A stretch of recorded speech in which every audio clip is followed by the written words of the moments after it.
everybody, it's Tara Bryan, and you are listening to the Course Building Secrets podcast. Whether you're a coach or a CEO, the success of your team and clients is based on your ability to deliver a consistent experience and guide them on the fastest path to results. This podcast will give you practical, real-life tips that you can use today to build your online experiences that get results and create raving fans. Why? So you can monetize your expertise and serve more people without adding more time or team to your business. If you're looking to uncover your $1 million framework, package it, and use it to scale, you're in the right place. Let's dive in.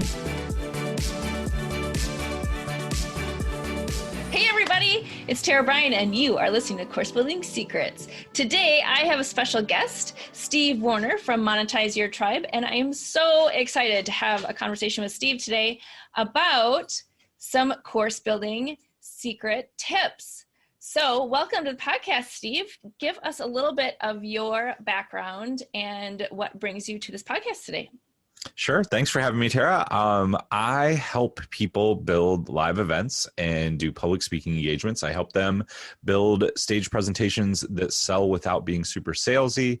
And I help people generally get leads through organic traffic that feels good instead of just posting, hey, buy my stuff, buy my stuff, buy my stuff. I teach people how to tell stories because I think everything comes back to the story arc, the journey that you take your customers on. It's what brings them to you. It's what gets them to interact with you, whether you are selling from stage, whether you're building a live event, or whether you are selling on a webinar or a podcast or a presentation training that you're doing. All of it comes back to not what you teach, but how you get people engaged with you.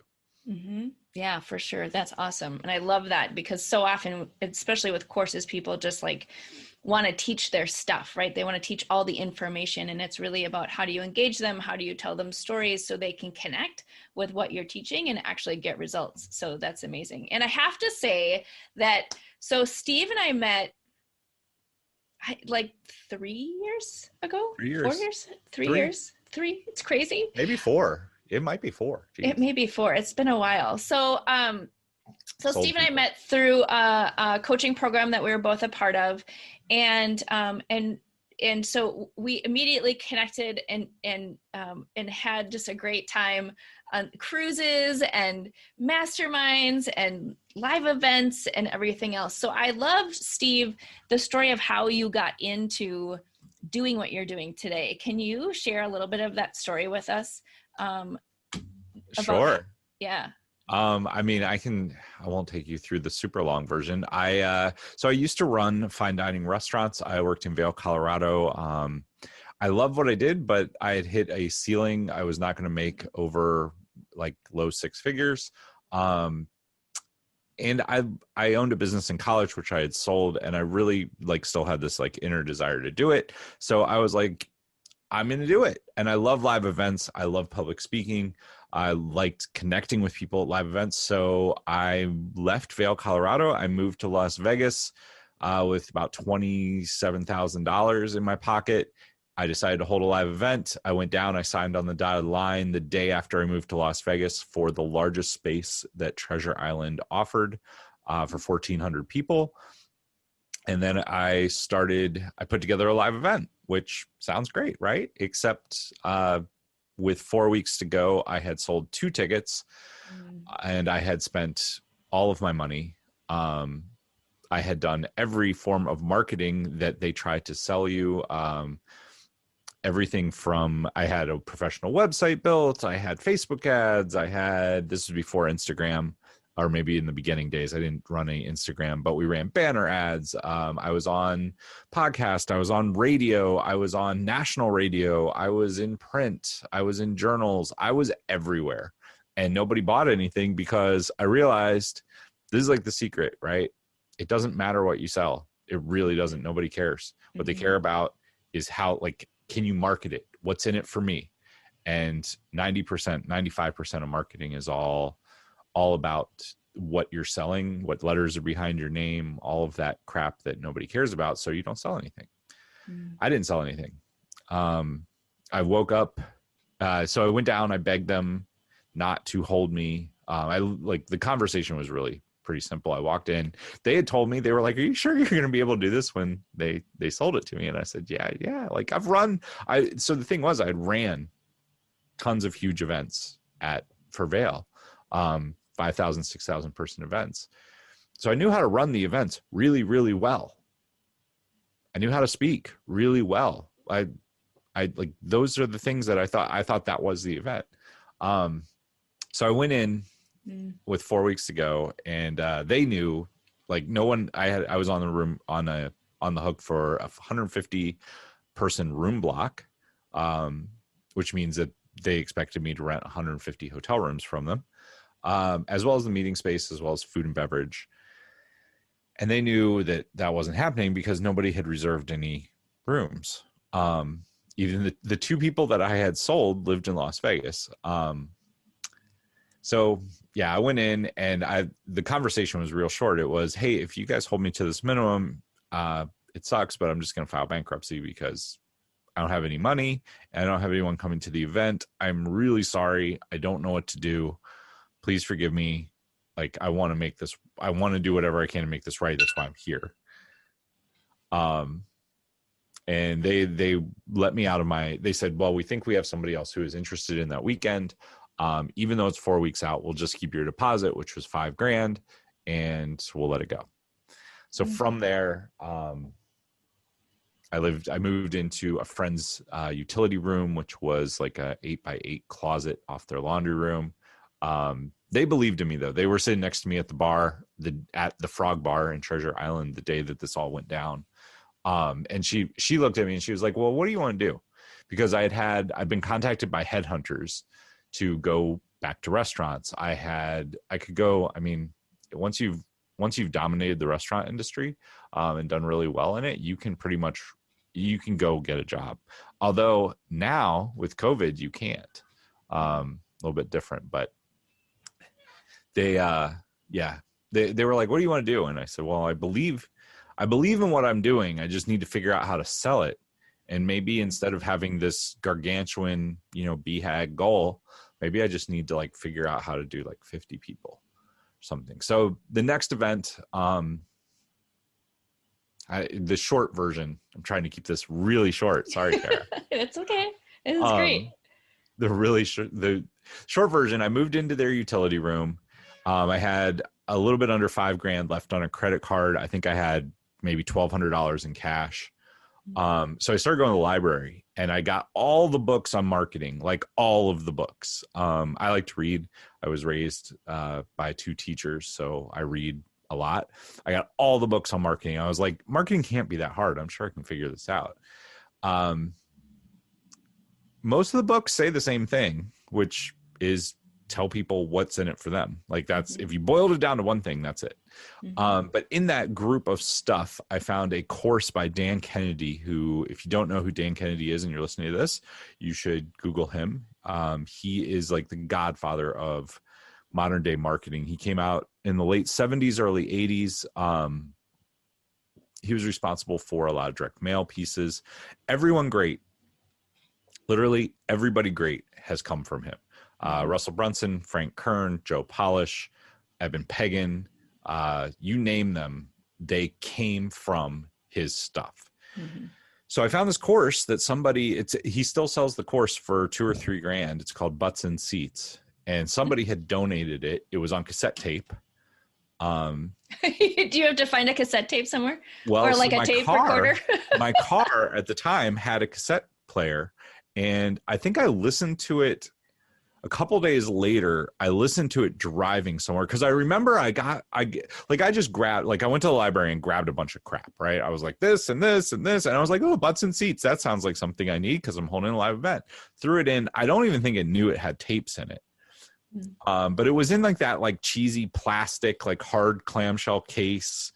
I'm sure if you guys are over the age of 35, you probably remember those. So, but I remember it was in this like room, right? And I was like, it had a workbook, which I had like flipped through, but a workbook has a bunch of fill in the blank stuff.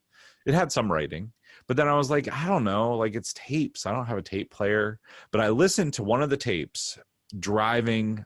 I don't remember where we were going, but I listened to it and it was so good. We got there and I waited for the tape to finish. I like sat in the car and listened to it. And then I listened to it driving back. And I remember like, I was like, I want, like, this is real. Like, if you listen to Dan, find something that's on YouTube. He doesn't do social media. He doesn't own a cell phone. He doesn't get on the internet. He's an old, think of like Bad Grandpa meets marketing genius. That's what you get. Because he's he's a crusty old man. And he's bitter, like not bitter. He's just grumpy. Yeah. But his stuff was great. So I stopped at a Savers and bought a old junky stereo with a tape player, so that I could listen to this stuff. Cause I was like, am I going to buy a Walkman? Do they even make Walkmans? Oh, I don't know. And I was like, now they probably do now, cause it's vintage.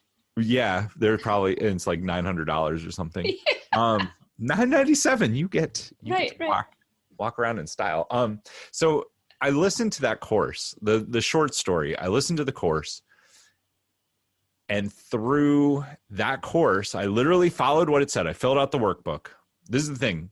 Most people get courses, they don't go through them. They don't do the work. They listen to all of it, but they don't write anything down. I actually did the workbook because I was like, nobody has used this workbook. It's from 1987 or something. Like it was old. It was like yellow. Written on parchment paper. But I went through and I filled out the stuff, and I actually did the work that the course said. I mean, it was 6 tapes. 6 or maybe 8 tapes. I think it was 6 tapes. I don't really remember. It wasn't that long. Like I listened to all the tapes in a day or two, after buying that crappy stereo. I filled out the workbook. I listened to the tapes a couple more times. I did what it said. I sold out an event for 100 people. I made about $8,000. It took me less than 3 months. And if you're listening to this and you want butts and seats, you can go find it. You can do the same thing that I did. What it did not tell me was after that. So I held that event. I held another event. I thought I was doing great. I paid the money to go see Dan Kennedy at a seminar at a 3-day event in Orlando. I got there. I paid extra money to sit at Dan's table. You could have lunch with Dan. It was like 10 people and you get to ask him one question. I thought I was like the king of the world at this point, right? I sat down and I was like, I'm going to tell my story. And I was like, I'm making like $10,000. And he just like looked at me and he told me that I was an idiot. Like literally like he's shaking his head and like Bad Grandpa, picture like your grumpy grandpa. And he was like, you're an idiot. I was like, well, why? And he was like, you need to sell something. And I was like, these are dentists. Like, I'm not a dentist. What am I going to sell them? And he said, well, I have a program over there. It's called Magnetic Marketing. It's his core program. He's like, I'll give you 50% for everyone that you sell. I said, well, I don't know what's in it. He said, well, you have to buy it. So I bought it. $2,000 later, I'm sitting there with Magnetic Marketing. And he was like, just practice. He was like, just practice the same pitch that I do. Just do it yourself. And I'll give you 50%. So I sold those for a couple events.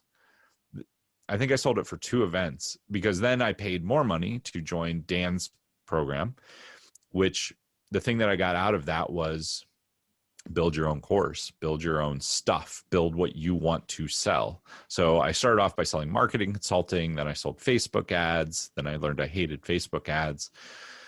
So I went back to selling consulting. And then on our cruise, actually, you weren't at the conversation, but, we were all sitting around at like 2 p.m. one night, 2 a.m. You say 2 p.m. I would have been there. 2 a.m. Not so much. 2 a.m. we were sitting around drinking and I was like, I can't do any more Facebook ads. I don't know what I'm going to do. And somebody was like, well, I bet people would buy live events because people would love to learn how to do what you do. If you try to hold a live event, it's hard.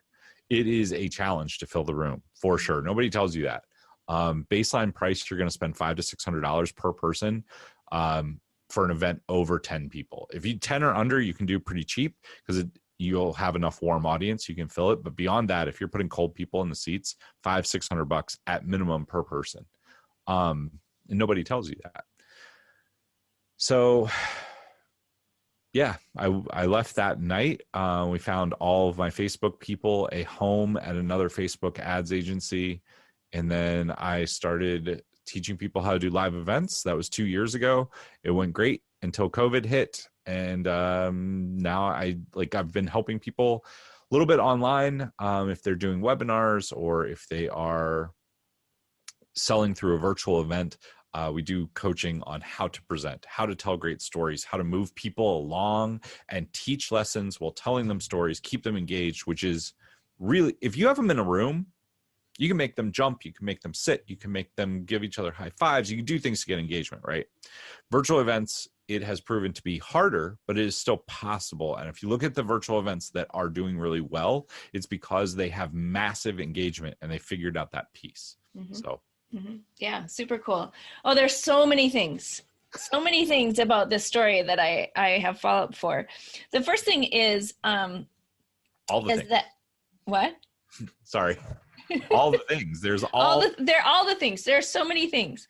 So the first one is the lesson that you had around, you had an expertise and you were super good at the thing that you were doing, but there was a huge difference between doing the thing and selling the thing.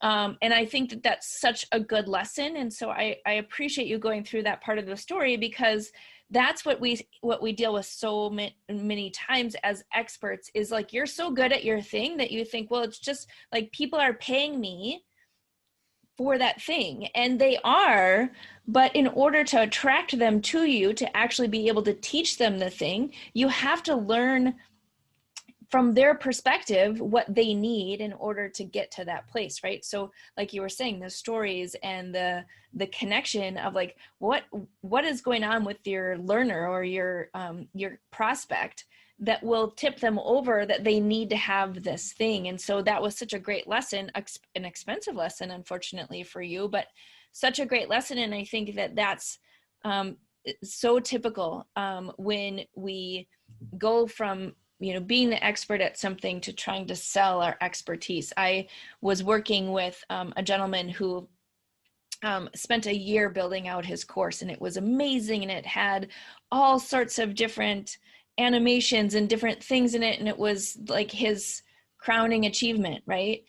But he put it out there and nobody bought it. And so he ended up, like, well, yeah, I mean, it's here. And then he had to go back to his job, and because he couldn't sell his thing. And that story is like, it's that pain of feeling that moment when you had to tell them, like, I wasn't able to fill these seats.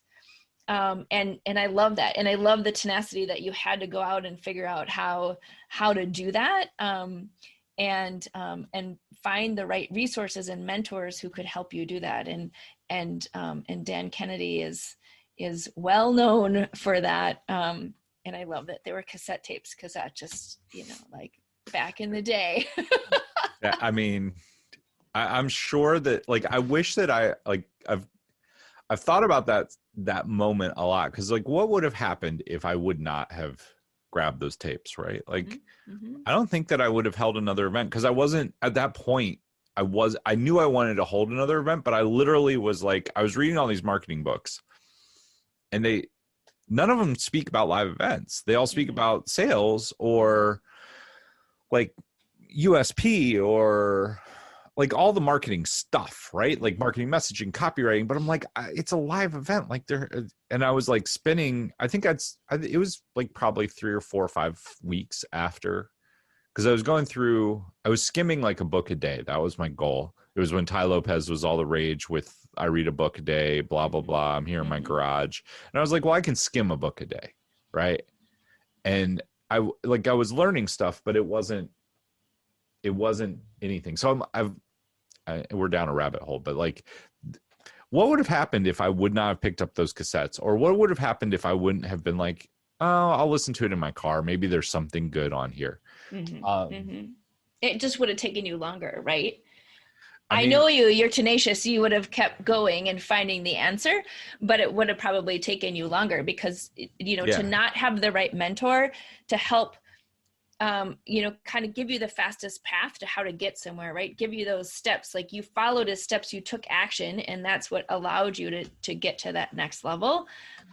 You would have found ultimately a different mentor probably in that scenario.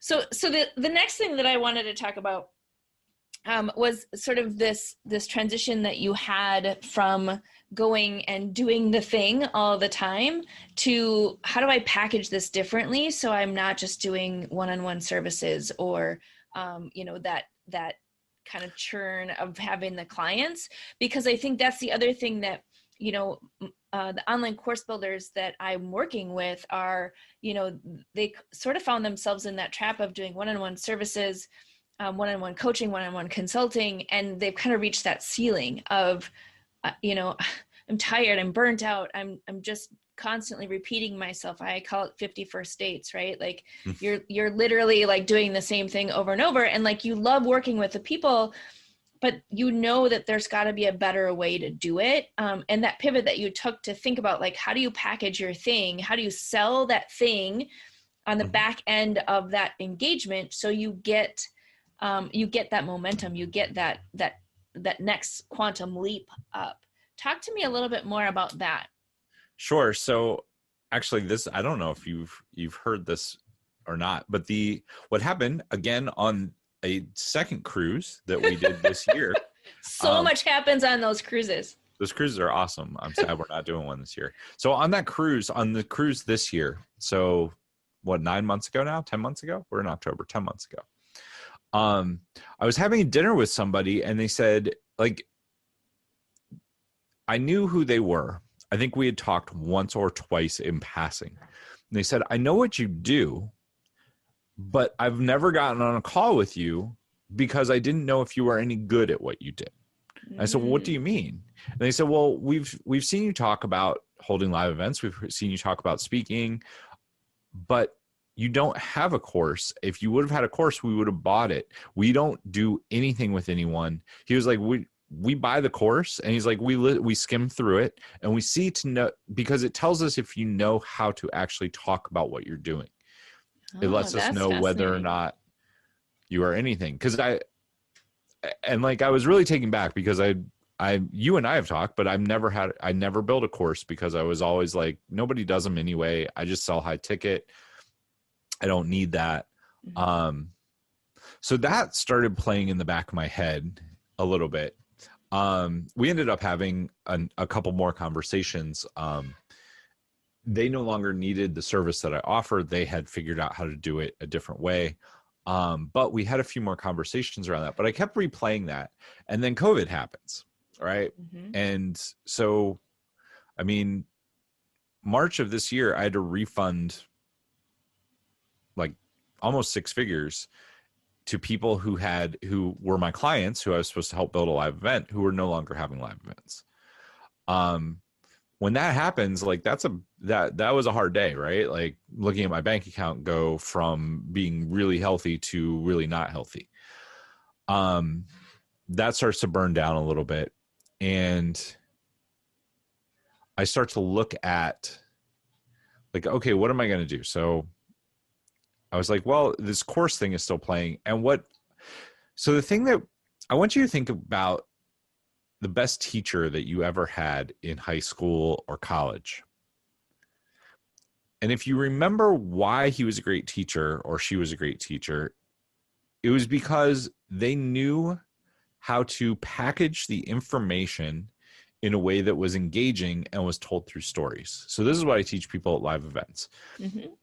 At your live event, you want to meet people down here. If you're watching this on video, we're down at the bottom left of the screen. You meet people where their pain is, and you take them on a journey with you. That's a nice, clean story arc. And you take them from where they are in pain to getting out of the pain a little bit, to getting out of the pain more, to getting some forward momentum, to building the thing that they need. And you're helping them see their journey and see themselves as part of it. Mm-hmm. And that is all done through story. It's 80% story and 20% teaching. But as the expert, your guy who built that course, who wasted a year of his life, didn't waste a year, spent a year of his life. That guy probably taught a whole lot. Like he fired up the video camera and he was like, here's framework, boom, boom, boom, boom, boom, teach, teach, teach, teach, teach. It's the same mistake that I made with my first live event. I'm going to have this live event and you're going to we're going to do this and this. I had 18 speakers lined up, right? Like I wish I still had a copy of that web page. But it was like, there was no outcome. And it was all about what I wanted to talk about.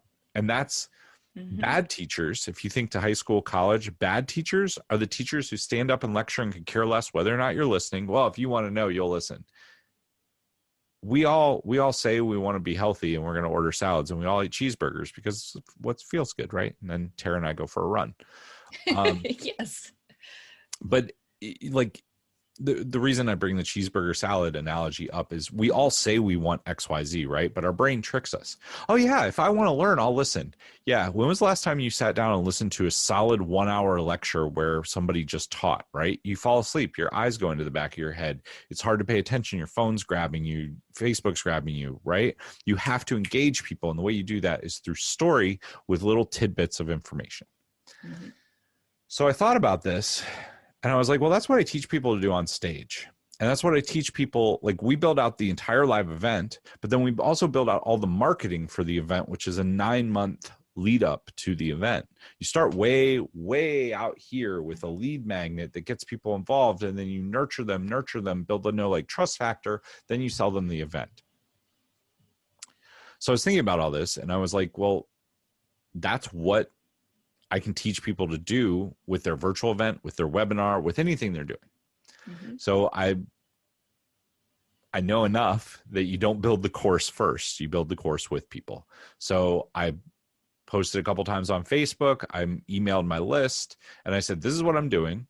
This is what it's going to cost. So I ran it as a challenge. It was $97.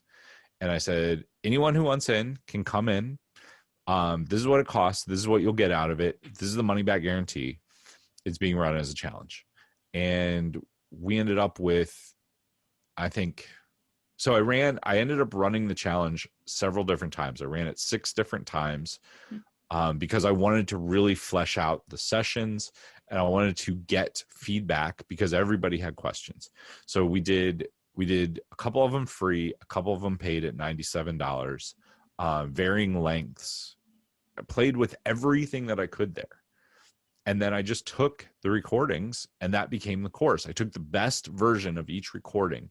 And like sometimes, so the great thing about doing it as a challenge like this was I was able to, so the first challenge was 21 days. It was $97. And like, I tried to cover way too much. And the feedback at the end of it was, this was great.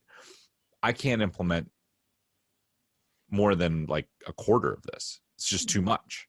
So then the next challenge was 7 days. We're just going to build this. And the feedback was, it's not quite enough. It doesn't quite fulfill. Right. So by the end of it, I had a very well packaged course. So the course now has 18 modules in it. It's all there. It's been pressure tested. There are Q&A sessions where people ask questions. I just put the Q&As in as bonuses. Right. And that has worked very well. The challenge, I mean, the biggest thing that I'm worried about is people aren't going to complete the course, right? 2 things were said to me. One was on the cruise by the person who said, we're not going to complete the course. We're going to go through and we're looking at it to see if it's worth money, to see if your services are worth money. The other thing that I personally did, which I don't know what your thoughts are on this are, but I sell the course and it comes with a one-on-one session, an onboarding session, because I want to find out if I can either upsell the people to work with me one-on-one or in a small group or where I can help them. I feel like if I've done that and they still don't move forward and they don't complete the course, at that point, it's not my thing. Like something comes up. One girl that bought the course ended up getting a raise and a promotion. And she was like, the course is great. I'm just halfway through it. I'm going to have to come back to it. I have to focus on my job right now. Okay, cool. That has nothing to do with me. Mm-hmm. Mm-hmm. Some people get distracted. They want to do something else. I had one guy that he went through it and he was like, all of this stuff is great. I can't bring myself to do it, but it has nothing to do with you. Okay, mm-hmm. Cool. Yeah. I mean, you're always going to have those people. And I think that, from my perspective, it's just like what you're talking about with engagement to live events or live virtual events is how do you get people engaged? How do you get them actively involved and actively participating? Because that's the piece that's going to make the difference between do they go through it or do they not go through it? the biggest key, and then I'll give you around this, is that yes, there's definitely lots of different reasons why people decide to take the course, right? Sometimes people just buy the course because it's like, oh, I bought the course, now my problem is solved because I've bought this course. They haven't even opened the course, but their problem is solved because they actually took action. Like that's an interesting thing. It's the same way people buy books. Yeah. Oh yeah, I don't need to read it. I just have to have it on my bookcase. Well, yeah, you're thinking, I have the problem, right? I have the problem around sales and marketing. I don't know how to do marketing. So I'm going to go buy the top 5 books on Amazon about marketing. Are you going to read them? Maybe. They're sitting on your shelf. Mm-hmm. You feel like mentally, you feel like you've scratched that itch. This is something I've talked to a lot of people about, because it's like, that's where people, it's the salad versus the cheeseburger thing, right? Mm-hmm. How the people that move forward in life, the people that are successful, are the ones who sit down and read the books, and not just read, but then implement. Right? Yep. But it's like, there's the 80, 15, 5%. Mm-hmm. If you've never heard of this before, it's the Pareto principle, I think is what it's called. But it's 80% of people fall over here, 20% are here. Out of that 20%, there's a 15 and a 5. So it's 80, 15, 5. If you look at that for reading, 80% of people never read the book. 15% read the book but never implement. 5% read and implement. Yep. It's the same with courses. People are buying them because, well, I really need to know how, I want to hold a webinar. Right? Did you know that ClickFunnels' number 1 selling product is the perfect webinar? $39. That's fascinating. $39. So it's not a high price ticket. It's a mid-level. Most of the people, 80%, never even open it. Never open it. 15% open it, go through it, but never do a webinar. 5% do the webinar. Like, that's the breakdown for it. When I learned that, I was like, mm-hmm. Yep. Yeah, but here's the travesty, right? Is that there are ways for you to create your online course that actually help that number get higher, right? Because ultimately at the end of the day, it's about helping your students get results. If you get them results, they ascend up your value ladder, they stay with you, and they actually then get the results that you want them to get, right? And so there are definitely ways to increase engagement. I think one of the best things about your story, Steve, about starting your course was that you did it as a beta. That's what we call it when you're doing it live, is that you're actually doing it with real people, because then you're getting that feedback so you can adjust, right? You can go from, well, this one was good, I got the feedback, now I'm going to do it again and adjust it. And you keep going until you're like, yep, this feels good. Then that's the one that you package and put out there. And then you have now a course that's viable with the bonuses, with the Q&A. And then the next step that I would just recommend would be like, where along that path of what you are teaching are like the key places where somebody would fall off, right? Like, where's like an obstacle, or where would they get overwhelmed, or where would they typically like stop going through the course? And then at that point, I would be really intentional about engaging them back in, right? Like, could you get them on the phone then? Could you, send them an email? Could you send them a little recognition gift or something like that, right? Because that's the next level, right? The first level is test your beta, make sure that it's resonating, make sure you're getting all the bugs out and people are really getting the results that you want them to get from, the questions and the answers. Then package it, then look at it and be like, okay, you know what? Like, people are really strong until this module. And then like a bunch of them drop off. And most of the time they drop off because now you're asking them to actually do something. That, to your point earlier, that 5%, right? Because they go through this thing and they're super excited about it. Yeah, I got the books. I'm all ready, got the course. I'm going to go in there and it's going to be awesome. And then they actually have to do the work, and it starts to go like this. And they're like, oh, this is hard. I have to actually do something. And then the people who make it here to actually get the results, the ones who have actually implemented, are like, yeah, let's go, right? But it's this right here, this dip that happens, where if you can get people past that dip, then they'll be with you forever, right? Then they're your like raving fans, they ascend up your value ladder, and you get them to keep going. 100%. I mean, we've talked a lot about this. I mean, the biggest thing that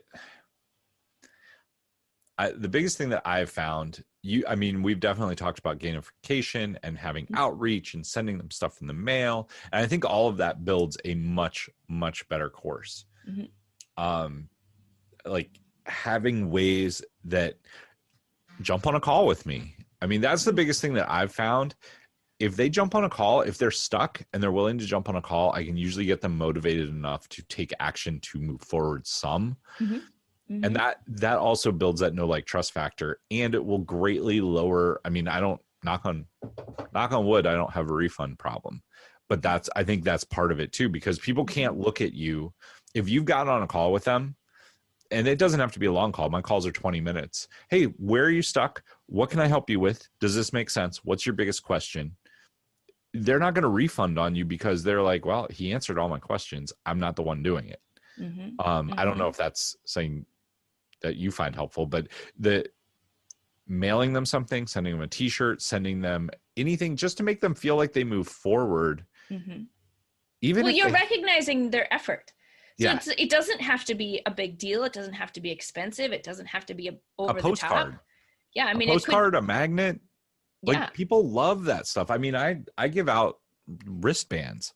They cost you 10 cents a piece for a silicone wristband. People love that stuff. It makes them feel, because people feel like they did something. Like most people, especially today, don't feel like they're doing anything. They feel like they're stuck at home. Like I haven't gone to the store. I haven't gone out to eat. I haven't done anything. my life is losing meaning. Oh my goodness, I did something and they recognized it and they sent me something. That's what, think about your best teacher again.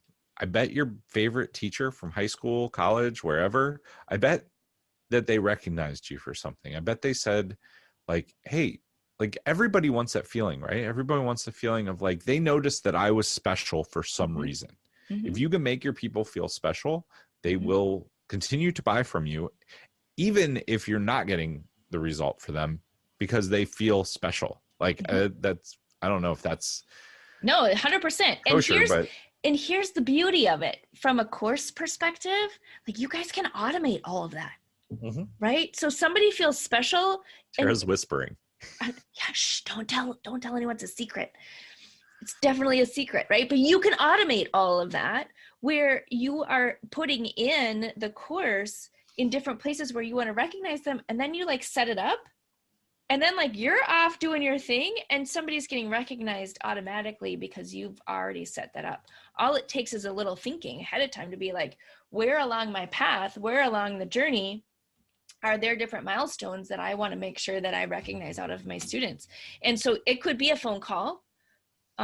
Or it could be a wristband, or it could be something super simple that is already pre-loaded and ready to go when they purchase. And that's the beauty of it, is that automation piece that you can anticipate that to improve the retention of people that you have significantly. So that's the fun of the game.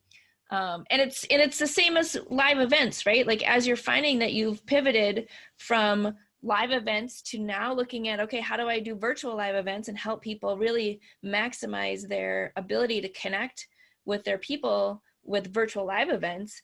You know, you've had to pivot, you've had to change, but it is, to your point earlier, looking at how do you maximize that engagement? What does that look like in this world? And then the next level is, what does that look like in an online world, right? With your online course, it's all the same conversation. It's just the way that you're showing up with people. It's a little bit different because it's all about story. It's all about engagement, which I love that you said that at the beginning. I mean, that's the biggest thing throughout any of this is people don't learn if they're not engaged. So how do you get people engaged? It's not about you. Like the takeaway here is get people engaged. Whatever you're doing, it's about what's in it for them. Yep. Not about you, not about what you want to talk about, not about how you want to teach it. Like the whole thing requires a pivot and not being egocentric. Your guy who spent a year of his life building something, it sucks, but I mean, if we had to predict it. Oh yeah. I mean, when he came to me, Everybody. I was like, yeah, this is why, right? Like we've got to dial in who this is for. And the focus that you had on this wasn't on them, it was on you and how are you going to sell it? So yeah, I mean, and do a beta, don't build the whole darn thing. Always do a before beta. you do that. Yeah. If you can't sell the beta, that should tell you something. Like if you can't sell 5 people into it, then you're wasting your time, energy, money. Find a different product, find something else out there. I mean, the thing that I think that the biggest takeaway for me about the whole course experience starting on that cruise, like I've gone back to that conversation a lot in my mind. I always saw the course as, I think there are a lot of people out there, man, maybe this is just me, that think like, I'm going to create a course, I'm going to make the funnel, and then I don't have to do any more work. The course is the starting point, right? It's the point where I would challenge anyone out there, make a $39 or $49 course. It doesn't have to be crazy 15 module. Get a little bit of outcome for somebody, because that's where people start to know, like, and trust you. And it's the beginning of the conversation.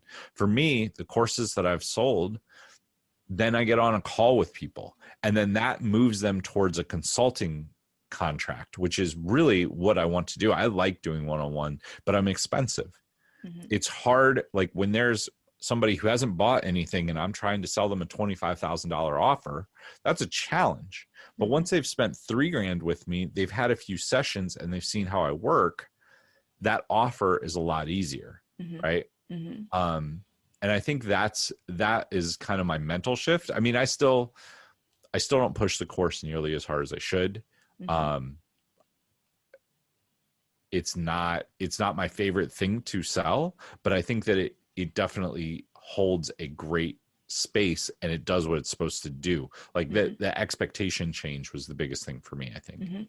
Well, and that's super common, right? Especially because you are more in the high ticket space in the consulting space is that, like, first of all, you're sort of what I would call a problem solver mindset, right? And so there's the teacher, the problem solver, and the technician. And the problem solver likes to work with people to get in to fix the problem. And so, of course, your course is not going to be the thing that fills you up because you've already done it, right? And you're putting people in it and they're solving their problem, but you're not involved in that. And so as a problem solver, you want to be up here in their mess to help them, excel, right? Because that's your zone of genius. And so for you, that course becomes that warm up, that nurture, right, to your bigger offer. There are a lot of people out there who don't want to play in this space, right? They don't want to solve the problem. They would rather provide something for somebody and nurture them along that path of what they've created. And they're not problem solvers, right? So the problem with problem solvers, if you had so say your course was your primary product, as a problem solver, you will make little problems in that course just to solve the problems. Like that's how you will deal with that, which is really fascinating if you think about it. And you probably could go back to a story about that. But so when you're creating your course, it's really just being comfortable with where it is and where it falls. So I love that. That's awesome. All right. So I want to wrap us up. We've covered so much ground. It's been amazing. Steve, I appreciate your time. I have one last question for you, which is if you have like one big resource or book or something, I know you mentioned Dan Kennedy earlier, but something that would help people really be able to kind of make a shift or pivot in their business today, what would that be? So there are 5 core stories that I feel like every business needs to tell that attract customers and bring them in and sell for you. They get the engagement that we're talking about. I have them in a free PDF. You guys can get it. It is at storiesthatscale.com. It'll get you on my list. My list is not crazy. I email a couple times a week, but they're short emails and they always lead to a resource or a tool or something that will help you grow your business. I'm not a hard sale guy. I always provide value. And then if you like what I have, you can talk to me. Amazing. Yeah. And that link will be down below in the show notes or in the description. So you have that and you can get a hold of Steve. Awesome. What were you going to say? Sorry. I was going to say storiesatscale.com. That's where you'll find it. Perfect. Awesome. Well, thank you so much, Steve. It was wonderful to talk to you as usual.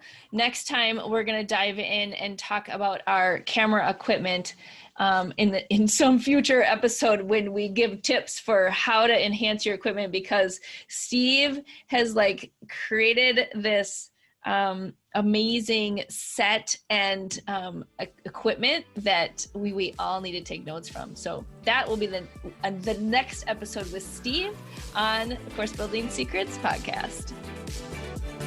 I hope you enjoyed today's episode. The best thing you can do is to take action on an idea or tip that resonated with you.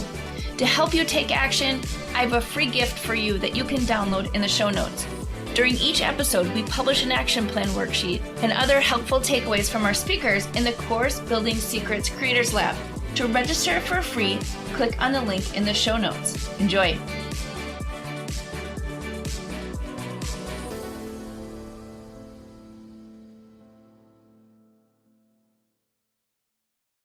Hey everybody, are you a business owner ready to streamline and scale your business? Imagine solving the biggest business challenges with clarity, a strategy, and a clear plan. Hey, I'm Tara Bryan, and I want to invite you to take the first step towards transforming your business with a free 30-minute discovery call. This call is an opportunity to discuss your goals, identify key challenges, and learn how my mentorship program can help you achieve the success you're aiming for. In just a half hour, we'll explore how you can scale your business by enhancing your authority strategy, engagement strategy, and retention strategy. You'll get personalized advice and a clear path forward. Ready to take the first step? Click on the link below that's in the show notes to book your free discovery call now. I hope to talk to you soon.